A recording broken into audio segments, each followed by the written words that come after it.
Abirami butter அருளிச் செய்த அபிராமி அந்தாதியில் 19வது பாடல்.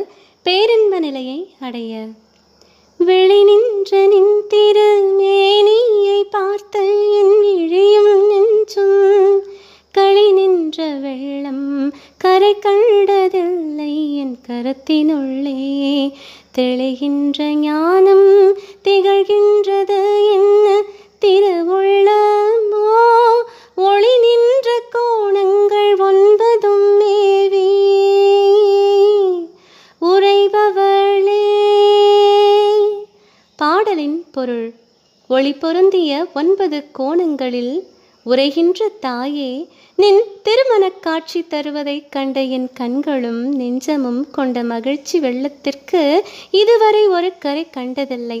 ஆயினும் தெளிந்த ஞானம் இருப்பதை உணர்கின்றேன். இது உன்னுடைய திருவருள் பயனே ஆகும். திருச்சிற்றம்பலம்.